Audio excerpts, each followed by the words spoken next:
بہترین کوالٹیز ہمارے سامنے رکھ دی گئی اور ہم سب کے لیے مریم علیہ السلام ایک بہترین رول ماڈل ہے۔ مریم علیہ السلام کی والدہ حنہ بنت فاقود، آپ سب جانتے ہیں کہ وہ کتنی نیک خاتون تھی، جنہوں نے اپنی اس بچی کو جب یہ ماں کے پیٹ میں تھی تو اللہ کے لیے آزاد کرنے اور اللہ کے لیے وقف کرنے کا عہد کیا تھا، اور اللہ سبحانہ وتعالیٰ نے ان کی یہ تمنا، آرزو اور نظر بہت اچھی طرح قبول فرمائی۔ اور پھر جب مریم علیہ السلام کی ولادت ہوئی تو ان کی تعلیم و تربیت کا بھی بہترین انتظام فرمایا۔ وَأَنبَتَهَا نَبَاتًا حَسَنًا، اللہ نے خود ان کی تربیت کا ذمہ لیا اور ان کو بہترین طور پر ایک بہت اچھی بچی بنا کر اٹھایا، کیونکہ ان سے ایک بڑا کام لینا تھا، اور وہ کام کیا تھا؟ عیسیٰ علیہ السلام کی ولادت بغیر باپ کے۔ بہت بھاری ذمہ داری تھی ان پر۔ بہرحال وہ عام بچیوں سے مختلف طریقے پر ایک خاص ماحول میں پلی، ان کے آس پاس نیک لوگوں کی صحبت تھی۔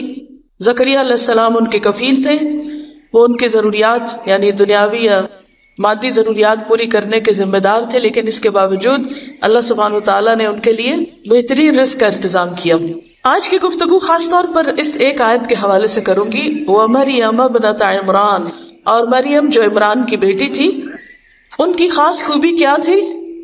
وہ کس چیز سے پہچانی گئی؟ وہ اپنی پاک بازی کی وجہ سے، پاک دامنی کی وجہ سے، اپنے حیا کی وجہ سے، اپنے آپ کو ہر برائی سے بچانے کی وجہ سے، اور خاص طور پر اللہ تعالیٰ نے واضح طور پر واضح الفاظ میں اس کا ذکر فرمایا، التی احصنت فرجہا، جس نے اپنی شرمگاہ کی حفاظت کی تھی، یعنی اس نے کوئی غلط کام نہیں کیا تھا۔ ایک لڑکی کے لیے، ایک عورت کے لیے جو اس کی سب سے بڑی خوبی ہو سکتی ہے وہ کیا ہے؟ پاک بازی، پاک دامنی، کہ وہ پاک دامن ہو، محسنہ ہو، اس کے شادی سے پہلے کسی مرد سے تعلقات نہ ہو، کسی لڑکے کے ساتھ دوستی نہ ہو، کسی کے ساتھ وہ محبت کی پینگیں نہ بڑھائے۔ والدین تو چاہتے ہیں کہ اپنی بچیوں کو پروٹیکشن دیں، لیکن بعض اوقات ماحول کے اثرات سے ایسے ایسے فتنے سامنے آتے ہیں کہ انسان کی عقل دنگ رہ جاتی ہے۔ اور آج کے دور میں گھر کے اندر ایسی چیزیں موجود ہوتی ہیں، ٹیلی ویژن بھی اب بہت پیچھے رہ گیا ہے، موویز بھی پیچھے رہ گئی ہیں، انٹرنیٹ کے فتنے سے جو کچھ سامنے آ رہا ہے، اور جس طرح پورنوگرافی اور فحاشی اور بے حیائی اور ہر قسم کی تصویروں سے اور ہر قسم کی عریاں چیزوں سے ہماری ینگ نسل کو ایکسپوز کیا گیا ہے، یہ ایک بہت بڑی آزمائش ہے۔ اور خصوصاً اس وقت جب بچیوں کی شادی نہیں ہوتی ہے، شادی میں تاخیر ہو جاتی ہے اور جوانی کی عمر ڈھلنے لگتی ہے، تو ان کے لیے آزمائش اور بھی بڑھ جاتی ہے۔ لیکن آپ دیکھیں کہ اللہ سبحانہ وتعالیٰ نے مریم علیہ السلام کی تعریف کتنے خوبصورت الفاظ میں کی، اور سب سے پہلے، یعنی آگے بھی ان کی تعریف میں چیزیں آ رہی ہیں، لیکن جو پہلا ان کو کریڈٹ ملا یا پہلا جو آنریبل لقب ان کو ملا یا ان کی تعریف کی گئی، وہ کیا تھی؟ التی احصنت فرجہا۔ اس لیے میری پیاری بیٹیوں، پیاری بہنوں، ہم سب کو اپنے آپ کو اس معیار پر قائم رکھنا ہے، اپنی عزت، اپنی حیا کی حفاظت کرنی، اپنے جسم کی حفاظت کرنی۔ اور سورۃ الاحزاب کی خوبصورت آیت جس میں ازواج مطہرات کا کردار بتایا گیا، ازواج مطہرات کو بھی کیا حکم دیا گیا؟ وَقَرْنَ فِي بُيُوتِكُنَّ وَلَا تَبَرَّجْنَ تَبَرُّجَ الْجَاهِلِيَّةِ الْأُولَىٰ، کہ اپنے گھروں میں ٹک کر بیٹھی رہو اور دور جاہلیت کا تبرج یعنی اپنی زیب و زینت اور اپنے خوبصورتی، اس کا اظہار نہ کرو، اس کو ظاہر نہ کرو۔ اور وہ ہمارے لیے بہترین رول ماڈلز ہیں۔ پہلی قوموں میں سے حضرت مریم، حضرت آسیہ، جن کا ذکر سورۃ التحریم کے آخر میں آتا ہے، اور پھر نبی صلی اللہ علیہ وسلم کی ازواج اور بنات۔ ان سے بڑھ کر اس امت میں معزز اور چنا ہوا کون ہو سکتا ہے؟ ان سے بڑھ کر کس کی شان ہو سکتی ہے؟ یعنی خواتین میں سے کس کا مقام اور مرتبہ ہو سکتا ہے؟ جن کو اللہ سبحانہ وتعالیٰ نے اپنے حبیب محمد صلی اللہ علیہ وسلم کی زوجیت کے لیے چنا، وہ کتنی پاک دامن اور کتنی پاک بات ہو سکتی، لیکن اس کے باوجود انہیں کیا کہا جا رہا ہے؟ وَقَرْنَ فِي بُيُوتِكُنَّ وَلَا تَبَرَّجْنَ تَبَرُّجَ الْجَاهِلِيَّةِ الْأُولَىٰ، کہ گھروں میں ٹک کے رہو، اور اگر باہر نکلنا بھی پڑے تو کیا کرو؟ زیب و زینت کو ظاہر نہ کرو۔ اور پھر اس کے بعد فرمایا گیا کہ نماز قائم کرو، زکوٰۃ ادا کرو، اور اللہ سبحانہ وتعالیٰ کیا چاہتا ہے کہ اہل بیت سے سارا رچ دور کر دے اور ان کو اچھی طرح پاک کر دے. یعنی یہ حکم اس لیے دیے جا رہے ہیں. زکوٰۃ بھی تطہیر کا ذریعہ ہے، صلاۃ بھی تطہیر کا ذریعہ ہے، لیکن اس کے ساتھ ساتھ خواتین کے لیے صلاۃ اور زکوٰۃ کے علاوہ جو خاص طور پر حکم ہے وہ کیا ہے کہ وہ اپنی زیب و زینت، اپنی خوبصورتی، اس کی نمائش نہ کرے، اس کی حفاظت کرے، حیا سے کام لے. ان کے ذریعے دراصل ہمیں تعلیم دی جا رہی ہے، کیونکہ انسان کو ایک تو براہ راست حکم ملتا ہے، جیسے سورۃ الاحزاب کی ایک اور آیت میں آتا ہے یا ایھا النبی قل لازواجک وبناتک ونساء المؤمنین، اے نبی صلی اللہ علیہ وسلم کہہ دیجئے کس کو؟ لازواجک، اپنی بیویوں کو، وبناتک، اور اپنی بیٹیوں کو، اور صرف اپنی بیویوں اور بیٹیوں کو نہیں، ونساء المؤمنین، اور ساری مومن عورتوں کو کیا کہہ دیجئے؟ یدنین علیہن من جلابیبہن، یدنین علیہن، کہ اپنے اوپر سے اپنی چادروں کے پلو لٹکا لیں، من جلابیبہن، ازواج مطہرات بنات محمد صلی اللہ علیہ وسلم اور ساری مومن عورتوں کے لیے یہ حکم ہے. یہ بھی کیوں حکم دیا جا رہا ہے؟ مردوں سے زیادہ عورتوں کے لیے، یعنی مردوں کے لیے بھی صلاۃ اور زکوٰۃ ہے، عورتوں کے لیے بھی صلاۃ اور زکوٰۃ ہے، لیکن عورتوں کے لیے ایک حکم زائد بھی ہے، اور وہ حکم کیا ہے؟ اپنی حیا کی پاسداری، اپنے لباس اور اپنی زیب و زینت، ان تمام چیزوں میں اللہ سبحانہ وتعالیٰ کے احکامات کی پابندی. لیکن صرف لباس اور صرف ایک خاص سٹائل بنا لینے سے بھی بات نہیں بنتی جب تک دل کے اندر حیا نہیں. یہ تو حیا کے تقاضے پورے کرنے کے لیے ایک آؤٹر گارمنٹ ہے، لیکن اصل چیز پھر کیا ہے کہ دل کے اندر حیا ہو، آنکھوں میں حیا ہو. کیونکہ جب تک اندر حیا نہیں، دل کے اندر اللہ کا ڈر نہیں ہوگا، تقویٰ نہیں ہوگا، تو آپ نے دیکھا ہوگا کہ بعض اوقات عورتیں پوری کی پوری ڈھکی ہوتی ہیں، اس کے باوجود غلط کام کر رہی ہوتی، اور وہ دوسروں کے نوٹس میں بھی آ رہا ہوتا ہے. برقع پہن کے حجاب کے اندر بھی وہ مردوں سے اس طرح چہک چہک کے باتیں کرتی ہے کہ جس سے منع کیا گیا ہے.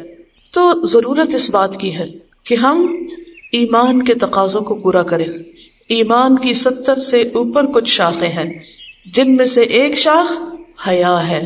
حدیث کے مطابق حیا جب دل سے نکل جاتا ہے تو ایمان بھی چلا جاتا ہے. حیا اور ایمان لازم و ملزوم ہیں، ساتھ ساتھ ہیں.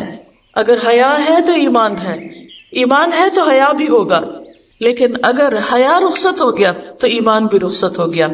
اور حیا سارے نیک اعمال کی بنیاد میں ہے، کیونکہ جب انسان کے اندر حیا نہیں رہتا، اذا لم تستحی فاصنع ما شئت، جب تمہارے اندر حیا نہیں تو پھر جو چاہو کرو.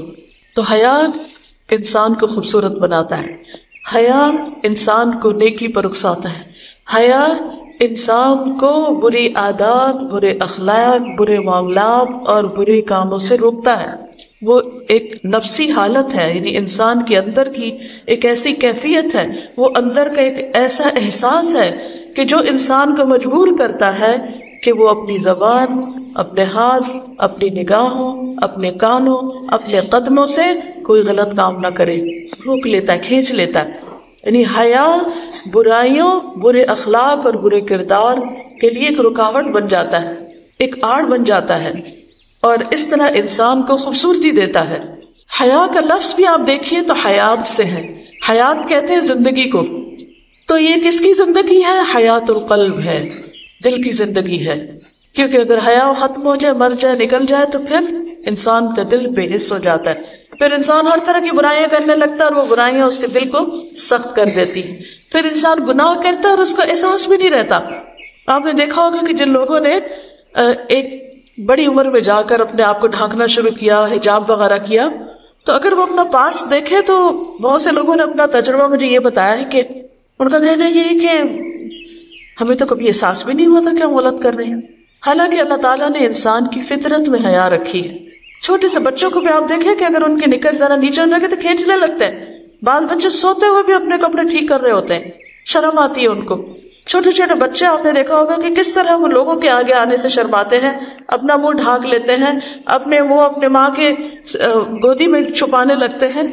آپ کسی چھوٹے سے بھی بچے کو جس کو بھی بولنا بھی نہیں آتا، آپ اس کو کہیں ادھر میں اٹھاؤں تمہیں، تو ایک دم کیا کرتا ہے؟ شرما کے اپنا منہ دوسری طرف کر لیتا ہے، کیونکہ وہ آپ کو اجنبی محسوس کرتا ہے، تو آپ سے حیا کرتا ہے. تو یہ انسان کے اندر اللہ نے فطری طور پر یہ چیز رکھی ہے. لیکن بعض اوقات ہماری فطرت کے اوپر پردے پڑ جاتے ہیں. کس چیز کے؟ ماحول کے، اثرات کے، اور معاشرے کے مختلف جو رسم و رواج اور کلچر ہوتا ہے، ایک کے بعد ایک لیئر آنے لگتی ہے. حدیث میں آتا ہے نا کہ کل مولود یولد علی الفطرہ، ہر بچہ فطرت اسلام پر پیدا ہوتا ہے، لیکن کیا ہوتا ہے؟ فَأَبَوَاهُ يُحَوِّدَانِهِ أَوْ يُنَصِّرَانِهِ أَوْ يُمَجِّسَانِهِ، پھر اس کے ماں باپ اس کو یا یہودی بنا دیتے ہیں، یا عیسائی بنا دیتے ہیں، یا مجوسی بنا دیتے ہیں. اور جن کے ماں باپ مسلمان بھی ان کو بناتے ہیں تو بعض اوقات کلچر، آباء و اجداد کی پیروی اور تقلید اور رسم و رواج کی وجہ سے وہی بنا دیتے ہیں جو ان کا ماحول ہوتا ہے. تو پھر وہ جو اصل اللہ نے حیا رکھی یا ایمان رکھا ہے انسان کے اندر، دین کی خواہش رکھی یا اپنی ایک پہچان رکھی، وہ ساری پردے میں چلی جاتی ہے، وہ چھپ جاتی ہے. پھر انسان بے حس ہو جاتا ہے، اس کو احساس بھی نہیں رہتا کہ وہ غلط کام کر رہا ہے. تو اسی لیے کہا گیا کہ جب تم حیا نہ کرو پھر جو جی چاہے کرو، کیونکہ انسان پھر نڈر سا ہو جاتا ہے اور بے پرواہ ہو جاتا ہے. اس لیے ہم سب کو اس چیز کی کوشش بھی کرنی ہے، دعا بھی کرنی ہے، اور شعوری طور پر اس کیفیت کو اپنے اندر لانا ہے. تو حیا جو ہے ایسے کام کرواتا ہے انسان سے جس پر اس کی پکڑ نہیں ہوتی یا جس سے وہ عیب دار نہیں ہوتا. دوسرے لفظوں میں حیا انسان کو عیب دار ہونے سے بچاتا ہے. اب یہ جو عیب ہوتا ہے، برائی جو ہوتی، بد اخلاقی جو ہوتی، یہ انسان کو کیا بنا دیتی؟ انسان کی ویلیو گھٹا دیتی. جس کے اندر حیا ہوتا ہے وہ اس کو ایسی برائیوں سے بچاتا ہے. لہٰذا نتیجہ تن کیا ہوتا ہے کہ انسان کے اندر بہت سی خوبیاں پیدا ہو جاتی. اب آپ دیکھیے کہ انسان کو کس کس چیز سے حیا کرنا چاہیے. پہلے چیز یہ ہے کہ انسان کو اللہ تعالیٰ سے حیا کرنا چاہیے، اللہ تعالیٰ سے شرمانا چاہیے. وہ کس طرح؟ جیسے حدیث میں آتا ہے کہ اللہ سے حیا کرو جیسا حیا کرنے کا حق ہے. تو لوگوں نے کہا کہ ہم سب تو کرتے ہیں، پر بھائی یہ نہیں. اللہ سے حیا کرنا یہ ہے کہ انسان اپنے سر اور جو کچھ اس کے اندر ہے، اور اپنے پیٹ اور جو کچھ اس کے اندر ہے، اس کی حفاظت کرے. سر کے اندر کیا ہے؟ دماغ ہے، خیالات ہیں. پیٹ کے اندر کیا ہے؟ کھانا پینا اور شرمگاہ ہے، اور انسان کے سینے میں اس کا دل ہے.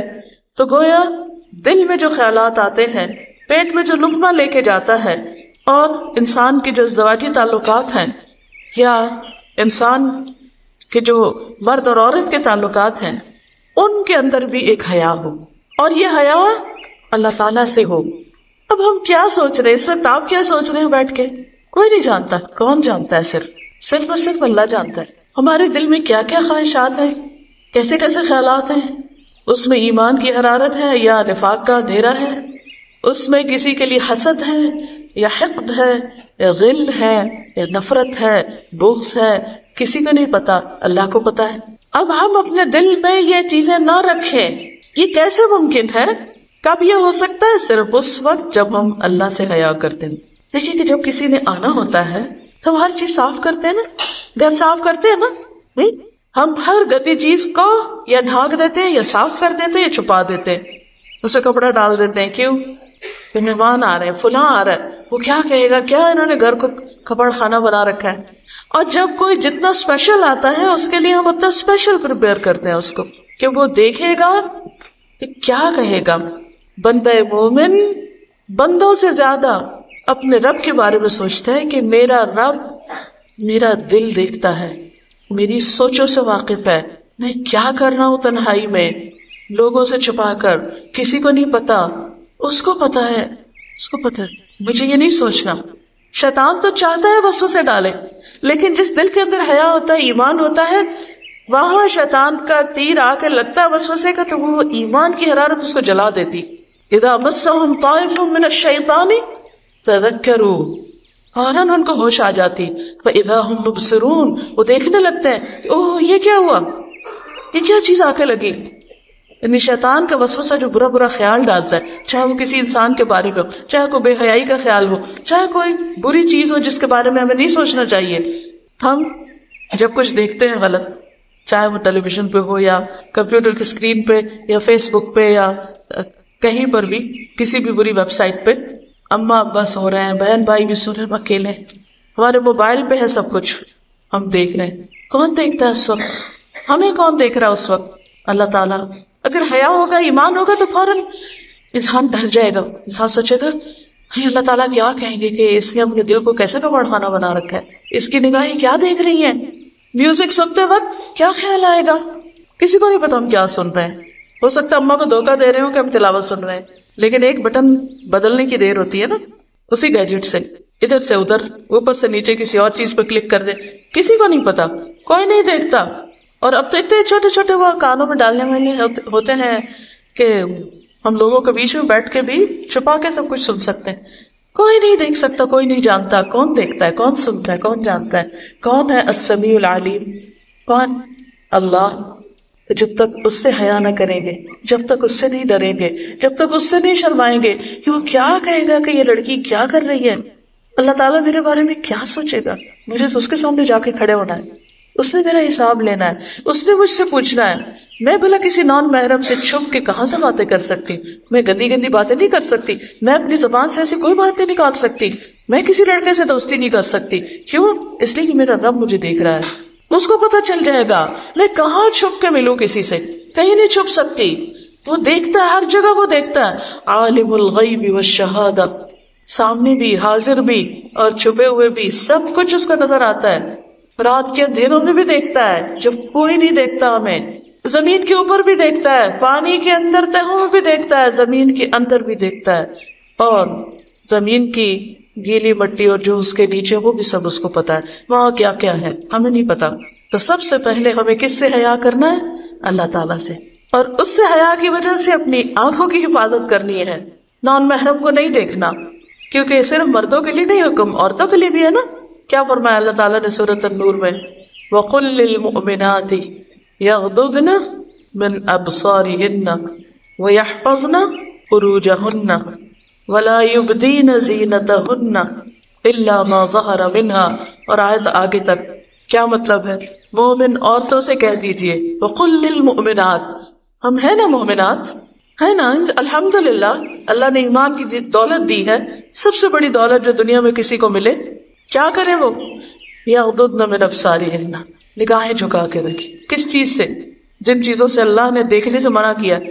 یہ نہیں کہ ہم مردوں کو ویسے نہ دیکھیں اور ان کی تصویریں دیکھتے رہیں، یا بل بورڈز پر جو خوبصورت تصویریں ہوں مردوں کی وہ دیکھنا شروع کر دیں. نو، نہ تصویروں میں ہمیں اس طرح گھور گھور کے کسی مرد کو دیکھنا ہے اور نہ ہی عملی زندگی میں دیکھنا ہے، سوائے اس کے کہ جس کو دیکھنا اللہ نے حلال کرا. ہاں ضرورت کے وقت کسی سے بات کرنی ہو تو انسان کر سکتا ہے، اس کی اللہ نے اجازت دی ہے، لیکن بری نظر سے دیکھنا منع ہے، یعنی حیا والی نظر سے دیکھنا ہے، بے حیائی والی سے نہیں. وَيَحْفَظْنَ فُرُوجَهُنَّ، وہی صفت جو مریم علیہ السلام کی اللہ تعالیٰ نے بتائی، وہی ہم ہر مومن عورت کے لیے. زنا سے پرہیز، اپنے لباس کو اس طرح رکھنا کہ جس سے ہمارے قابل شرم حصے کسی کو نظر نہ آئے، سی تھرو نہ ہو، ٹائٹ نہ ہو کہ جسم کا ایک ایک حصہ الگ الگ نظر آ رہا ہو، وہ لباس پہنا ہی نہیں. کیونکہ حدیث میں آتا ہے نا کہ بہت سی عورتیں ایسی ہیں کہ جو لباس پہن کر بھی ننگی رہتی ہیں، اور ان کا انجام بھی بڑا ہولناک بتایا گیا ہے. آپ کو وہ حدیث یاد ہے جو مسلم میں آتی ہے کہ آپ صلی اللہ علیہ وسلم نے فرمایا تھا کہ میری امت کے 2 گروہ ایسے ہیں، صنفان من اہل النار لم ارہما، عورتوں سے متعلق، ونساء کاسیات عاریات ممیلات مائلات رؤوسہن کاسنمۃ البخت المائلہ لا يدخلن الجنۃ ولا یجدن ریحها وان ریحها لیوجد من مسیرۃ کذا وکذا. کیا مطلب ہے؟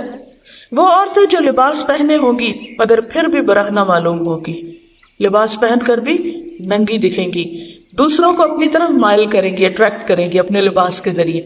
ایسا لباس پہنے گی، ایسے چلے گی کہ دوسرے ان کی طرف مائل ہوں اور خود ان کی طرف مائل ہوں گی، یعنی مردوں کے پیچھے جائیں گی. ان کے سر بختی اونٹ کے کوہان کی طرف ایک طرف کو جھکے ہوئے ہوں گے، یعنی سر کے سٹائل اور پھر سر پہ بالوں کے سٹائل. اور کوہان کس طرح بنتی ہے؟ جب بہت بڑا جوڑا پیچھے بنا لیا جائے. یہ عورتیں جنت میں نہیں جائیں گی بلکہ جنت کی خوشبو بھی نہ پا سکیں گی، اگرچہ جنت کی خوشبو اتنی اور اتنی دور سے آتی. متفق علیہ روایت، حضرت ابو ہریرہ نے اس کو روایت کیا ہے. تو ہمیں اپنے لباس، اپنی چال، اپنی شرمگاہ، ان سب چیزوں کی حفاظت کرنی ہے. اور جو بھی اللہ تعالیٰ نے ہم پہ پابندیاں لگائی ہیں وہ دراصل ہمارے فائدے کے لیے لگائی، ہمیں محفوظ کیا ہے، ہمیں عزت بخشی. تو اپنی عزت کی حفاظت کرنا، اور یہ اسی صورت میں ہو سکتی جب انسان کے اندر یہ خیال آ جائے کہ میرا رب مجھے دیکھتا ہے.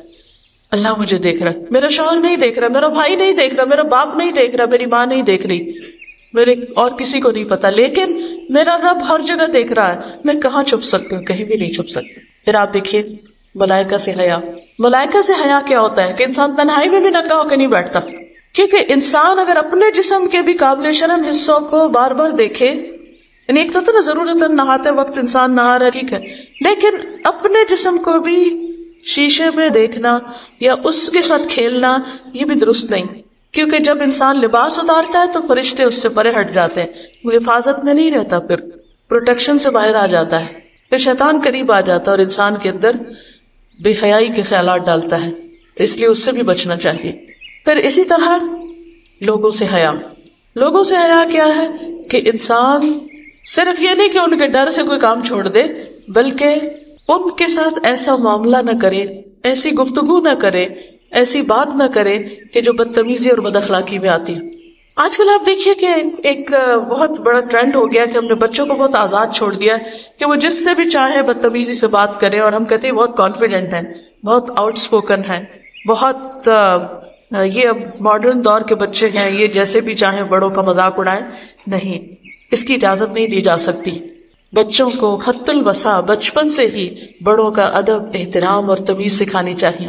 منہ پھٹ ہونا کوئی خوبی کی بات نہیں، بدتمیزی سے بات کرنا کوئی بھلی بات نہیں۔ دوسرے کے ساتھ جب گفتگو کرے انسان تو اس کا مرتبہ اور مقام پہچانے، کس سے بات کر رہا ہوں، کیا بات کر رہا ہوں، کیوں کر رہا ہوں۔ اور اسی میں آتا ہے کہ نبی صلی اللہ علیہ وسلم نے ایک شخص کے بارے میں فرمایا کہ یہ اپنی قوم کا سب سے برا آدمی، لیکن جب اس سے ملے تو بہت اچھی طرح ملے۔ حالانکہ آپ یہ کہہ سکتے تھے چونکہ یہ برا ہے اس لیے مجھے اس کے ساتھ انتہائی بدتمیزی کرنی چاہیے، نہیں، کیونکہ اس سے ہمارے اخلاق پہ اثر پڑتا ہے۔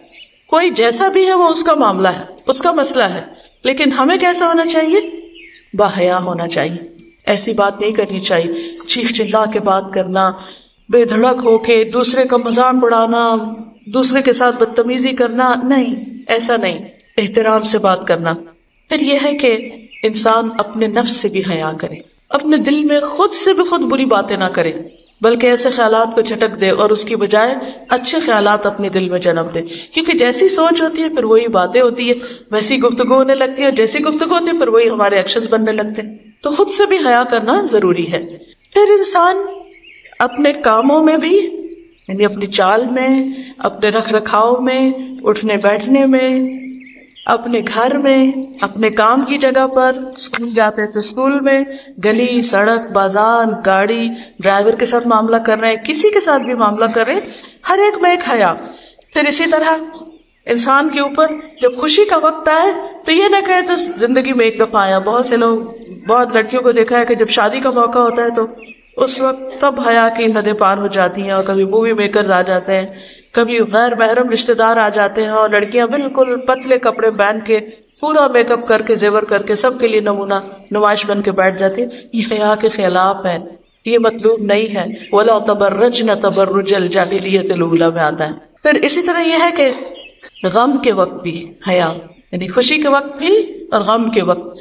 بعض لوگ ویسے کام ڈاؤن ہوتے ہیں، کام رہتے ہیں، کوائٹ ہوتے ہیں، بڑے ہمبل، بڑے اچھے، آپ ملے تو بڑی عمدہ طریقے سے ملیں گے، لیکن جو ہی ان کے اوپر کوئی ایسا وقت آتا ہے جو ان کی مرضی کے خلاف ہوتا ہے، یا کوئی غم آ جاتا ہے، کسی کی وفات ہو جاتی ہے، کوئی نقصان ہو جاتا ہے، یا کوئی ہرٹ کر دیتا ہے ان کو، تو انتہائی بدتمیزی پہ اتر آتے ہیں اور اللہ تعالیٰ سے بھی نہیں شرماتے اور شکوے شکایت کرنے لگتے ہیں اور برے برے لفظ منہ سے نکالنے لگتے ہیں۔ اگر کوئی جاہل ان کے ساتھ بدتمیزی کرے تو جواباً بدتمیزی شروع کر دیتے ہیں۔ قرآن مجید میں کیا کہا گیا ہے؟ وَإِذَا خَاطَبَهُمُ الْجَاهِلُونَ قَالُوا سَلَامًا، جب جاہل، ان پڑھ، نہ سمجھ لوگ ان سے بدتمیزی کرے، غلط طریقے سے بات کرے، تو وہ ان جیسی بات نہیں جواب میں کرتے۔ قَالُوا سَلَامًا، کہتے ہیں السلام علیکم، اوکے ٹھیک ہے، بحث چھوڑ دیتے ہیں۔ اب مثلا ہم دیکھیے کہ بعض لوگ ان پڑھ ہوتے ہیں، انہوں نے کوئی تمیز نہیں کہیں سے سیکھی ہوتی، انہیں نہیں پتا بڑوں سے کیسے بات کرنی، انہیں نہیں پتا بیگم صاحبہ سے کیسے بات کرنی۔ اب وہ مثلا بعضوں کے ڈرائیورز ہو سکتے ہیں اور ایسے کام کرنے والے ہو سکتے ہیں کہ جو بیچارے اپنے حالات کے مارے انہوں نے کہیں سے تعلیم، تہذیب کچھ نہیں سیکھی۔ اب وہ جب آپ سے بات کرتے تو وہ ایک پڑھے لکھے انسان کی طرح بات نہیں کریں گے، اب وہ بدتمیزی سے بعض اوقات بات کر رہے ہوتے ہیں، تو کیا جواب میں آپ بھی غصے میں آ جائیں گے؟ نہیں، بحث نہیں کریں، کچھ نہیں کریں، خاموشی اختیار کریں، سلام کر کے ایک طرف ہو جائے، جو آپ کو کرنا ہے ٹھنڈے دل سے کریں۔ تو یہ حیا کے منافی ہے کہ انسان غم میں، پریشانی میں، تکلیف میں کیسا ہو جائے، بد اخلاقی پہ اتر آئے، برے باتیں زبان سے نکالے، یہ اس کو حق نہیں۔ پھر اسی طرح یہ ہے کہ اجتماعی معاملات میں جب ہم اکٹھے ہو کے کوئی کام کرتے ہیں، ٹیم ورک، ابھی مجھے بہت خوشی ہوئی کہ اتنے نیشنلٹیز کے لوگ اکٹھے ہو کر یہاں پر آپ کام کرتے ہیں، بہت ہی اچھی بات ہے، بہت پسندیدہ ہے، مطلوب ہے۔ لیکن عام طور پر دیکھا گیا ہے کہ جہاں بھی 4 لوگ اکٹھے ہو کے کام کرتے ہیں، خصوصاً مسلمز آپس میں ٹکرانے لگتے ہیں، جھگڑنے لگتے ہیں، چھوٹی چھوٹی باتوں پہ ناراض ہونے لگتے ہیں، چھوٹی چھوٹی باتوں پہ کام چھوڑ دیتے ہیں، چھوٹی چھوٹی باتوں پہ اختلاف کریں، چھوٹی چھوٹی باتوں پہ غیبت شروع کر دیتے ہیں۔ یہ سب بھی حیا کے منافی ہے۔ جو با اخلاق انسان ہوتا ہے، با اخلاق مومن ہوتا ہے، وہ ہر مومن کی قدر کرتا ہے۔ اب ہم بہانہ ڈھونڈتے ہیں کسی کی کوئی برائی تو ہاتھ آئے، اور اگر کسی کی تھوڑی سی کوئی تعریف کر دے تو ہم کہتے ہیں ہاں ہے، مگر تمہیں نہیں پتا یہ اور یہ اور یہ اور یہ بات میں، یہ بد اخلاقی میں آتا ہے۔ یعنی اس وقت، خاص اس وقت کسی کی برائی کرنے کا کیا مقصد ہے؟ تو اجتماعی امور میں ایسا ٹیم اکٹھے ہو کر جب ہم کام کریں تو دوسروں کے جذبات کا خیال رکھیں، دوسروں کے نقطہ نظر کو بھی سن لیں۔ ہو سکتا ہے وہ آپ کے نقطہ نظر کے مطابق نہ ہو۔ کیا صحابہ میں مختلف امور پر اختلاف رائے ہوا تھا؟ کچھ چیزوں، کچھ معاملات میں ایک دوسرے سے رائے مختلف ہوئی تھی۔ اگر آپ قرآن مجید پڑھے، تفصیل پڑھے، بہت جگہ پر ابو بکر ایک بات کہہ رہے ہیں، عمر دوسری بات کہہ رہے ہیں۔ یہ نہیں کہ ابو بکر غلط تھے یا عمر غلط تھے، دونوں کا نقطہ نظر مختلف تھا۔ بعض اوقات حضرت عمر آپ دیکھیے کہ ایک جنگ کے موقع پر نبی صلی اللہ علیہ وسلم کو جب لوگوں نے آ کے شکایت کی پانی نہیں، کھانا نہیں، تو انہوں نے کہا کہ ہم اپنے اونٹ ذبح کر لیں، تو آپ نے فرمایا ٹھیک ہے کر لو۔ لیکن حضرت عمر آگے فوراً کہ نہیں، اللہ کے رسول صلی اللہ علیہ وسلم اگر انہوں نے یہ ذبح کر دیا تو یہ سفر کیسے پورا ہوگا؟ بہت دفعہ ایسا ہوتا تھا۔ اب جنگ بدر کا موقع ہے، جنگ احد میں آپ دیکھیے مشاورت ہو رہی، کچھ کہتے ہیں شہر سے باہر جنگ کرے، کچھ کہتے ہیں اندر کرے، اختلاف ہو نا، اختلاف ہر جگہ ہوتا ہے۔ اس کا یہ مطلب نہیں کہ اگر ایک ہی بات مان لی گئی تو وہ اپنے آپ کو بڑا کامیاب سمجھے، جس کا نقطہ نظر نہیں ایکسیپٹ کیا گیا وہ مورال اس کا ڈاؤن ہو جائے، کوئی بات نہیں۔ آج اس کی بات، کل اس کی بات، آج اللہ تعالیٰ اس کو سجا دیں گے، کل اس کو سجا دیں گے۔ جنگ خندق جب ہوئی ہے اس میں آپ دیکھیے کہ کس کی رائے قبول کی گئی، کس کا مشورہ قبول کیا گیا؟ وہ ایک شخص تھا، کون تھے؟ سلمان فارسی، اور کامیاب ہوئے مسلمان، اللہ کی مدد آئی۔ تو جب لوگ آپس میں اجتماعی کاموں میں ہوں تو بھی کیا کریں؟ دوسرے کے نقطہ نظر کا احترام۔ اس وقت اس کا دل نہیں توڑنا اور اس کو کاٹنا نہیں اور اس کو رد نہیں کرنا، بلکہ بہت اہم طریقے سے تنقید کا بھی طریقہ اختیار کرنا ہے۔ نبی صلی اللہ علیہ وسلم جو تھے وہ بہت زیادہ حیادار تھے، کنواری لڑکی سے بھی زیادہ حیادار تھے، اور کبھی کسی کو برا لفظ نہیں کہتے تھے، فاحش متفحش نہیں تھے، سب کا لحاظ کرتے تھے، دوسروں سے اچھی طرح بات کرتے تھے۔ جب کسی کی غلطی دیکھتے تو کیسے اصلاح کرتے تھے؟ تو ادھر آ، کیا کیا تو نے؟ تم ہوئی ایسے؟ کبھی اس لہجے میں بات کی؟ ہم کیوں اپنے بچوں سے ایسے بات کرتے؟ ہم کو کیوں دوسروں کے ساتھ اس طرح بات کرتے؟ کیوں دوسروں کو توہین کرتے ہیں، دوسروں کو ذلیل کرتے ہیں؟ نبی صلی اللہ علیہ وسلم کیا جملہ بولتے تھے؟ ما بال اقوام یفعلون کذا وکذا، ما بال اقوام، لوگوں کو کیا ہو گیا ہے، ایسا کیوں کرتے ہیں؟ اللہ کو پتا ہوتا تھا کس نے کیا ہے، پن پوائنٹ کر کے نہیں کہتے تھے تم نے کیا، تم کیا کر رہے ہو، نہیں، ما بال اقوام، یہ ہے حیا۔ چونکہ وقت کم ہے اس لیے واپس آپ کو لے جاتی ہوں حضرت مریم کی باقی صفات پر۔ احسنت فرجہا فنفخنا فیہا من روحنا، اور کیا صفت تھی؟ وصدقت بکلمات ربہا وکتبہ، حضرت مریم نے اپنے رب کے کلمات اور کتب کی تصدیق کی۔ بحیثیت ایک مسلمان لڑکی کے، ایک مسلمان عورت کے، ہمیں کیا کرنا ہے؟ اللہ تعالیٰ کے کلام، اللہ تعالیٰ کے احکامات، اللہ تعالیٰ کی کتب قرآن مجید کی تصدیق کرنی۔ تصدیق کرنے کا مطلب کیا ہے؟ کہ یا رب اس میں جو کچھ ہے کیا ہے؟ سچ، جو کچھ ہے سچ ہے۔ وَكَانَتْ مِنَ الْقَانِتِينَ، اور وہ قانتین میں سے تھی۔ ہم سوچے کیا ہم ہیں قانتین میں سے؟ ان المؤمنون والمؤمنات والمسلمین والمسلمات والقانتین والقانتات، قانتہ وہ مومن عورت جس کے اندر اطاعت کی خو ہے، عاجزی ہے اور اطاعت میں دوام ہے، مستقل مزاجی کے ساتھ اچھے کاموں کی طرف چل رہی ہے قدم بقدم۔ تو ایک مسلمان عورت کی زندگی کے 2 اہم دور ہوتے ہیں، ایک ہوتا ہے تیاری کا اور ایک ہوتا ہے پریکٹس کا۔ شادی سے پہلے ایک لڑکی مسلسل اپنے آپ کو تیار کرتی ہے، ایک بڑی ذمہ داری جو اللہ نے اس کو دی اس کو ادا کرنے کے لیے۔ جب شادی ہوتی ہے تو ایک اچھی مسلمان بیوی، اچھی مسلمان ماں بنتی ہے، لیکن ان دونوں اچھی کوالٹیز کے لیے کیا چاہیے؟ حیا، تقوی اور اللہ کے کلمات کی تصدیق اور اس کی کتاب کی تصدیق۔ اس لیے بچیوں سے میں کہوں گی کہ وہ شادی سے پہلے دین کا اچھی طرح مطالعہ کریں، اور خصوصاً ایک اچھی بیوی اور ایک اچھی ماں کیا ہوتی ہے اس پر ضرور توجہ دیں، تاکہ جب آپ اس رول میں آئیں تو اس وقت ہاتھ پاؤں نہیں مارو کہ اب ہم کیا کریں، کیسے کریں۔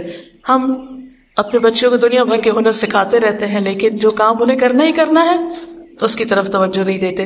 تو میری دعا ہے کہ اللہ تعالیٰ ہم سب کو وہ کرنے کی توفیق دے کہ جو واقعی ہمارے لیے نفع کا باعث ہو، اور مسلمانوں کے لیے بھی نفع کا باعث ہو، اور تمام دنیا کے انسانوں کے لیے بھلائی کا باعث ہو۔